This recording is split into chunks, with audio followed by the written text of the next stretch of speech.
Hoje nós vamos falar sobre something, nothing and anything. A primeira coisa que a gente vai falar sobre essas três palavras é como falar, né? Que o TH no inglês, ele é um pouco complicado para quem tem português como primeira língua. Eu mesmo tenho dificuldade até hoje, então eu precisei praticar um pouquinho antes de gravar esse vídeo. E a regrinha que todo mundo fala e até que ajuda bem é você colocar sua língua no meio dos dentes, tipo something.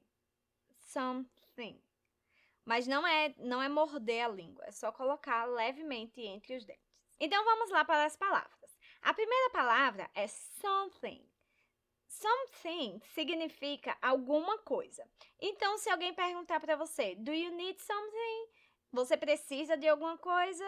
Você vai responder yes ou no, né? Dependendo se você precisa ou não. Outro exemplo é I have something for you. Eu tenho alguma coisa para você. Quando você utiliza o something, você não especifica o que é, né? Então, é alguma coisa. A nossa segunda palavra é anything. O anything significa coisas diferentes dependendo da situação. Por exemplo, na forma afirmativa, anything significa qualquer coisa. Por exemplo, I can eat anything. Eu posso comer qualquer coisa. Então, por exemplo, se você é uma visita na casa de alguém, alguém te oferece alguma coisa para comer, você vai falar I can eat anything. Na forma negativa, anything significa nada. Por exemplo, I don't have anything. Eu não tenho nada. Outro exemplo é I didn't see anything.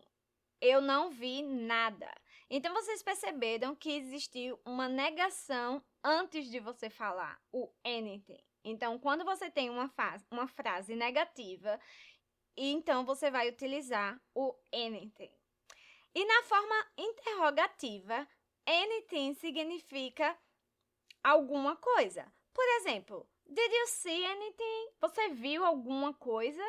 Did you eat anything this morning? Você comeu alguma coisa nessa manhã? Então, tá aí uma coisa que você precisa saber quando você vai utilizar o something, que é alguma coisa, ou anything, que é alguma coisa quando você vai fazer uma pergunta. A nossa última palavra é o nothing. O nothing, ele é utilizado quando você está falando frases afirmativas. Por exemplo, I have nothing to offer. Eu não tenho nada para oferecer. Então, quando você quer falar nada com uma frase afirmativa, você vai utilizar o nothing. Agora, uma dica para vocês é que o anything, quando você quer que ele funcione como nada, você vai utilizar quando a frase é negativa. Então, se o verbo negou, né, se você usou don't, didn't, na frase, você vai usar anything. E o nothing você vai utilizar quando a frase for afirmativa. Então, quando você tiver o do ou o did. Essa regrinha, ela é bem importante, porque no português nós temos o nada, né? Por exemplo, eu não tenho nada. Nós temos a frase é negativa e nós usamos o nada. Mas em inglês ficaria I don't have anything, né? Você tá ali com a frase negativa, mas você utilizou o anything em vez de você utilizar o nothing. Então é isso, espero que vocês tenham entendido. Essas palavras são um pouquinho confusas, mas com a prática você vai se acostumando com a usabilidade delas, tá bom? Bye, guys! See you later!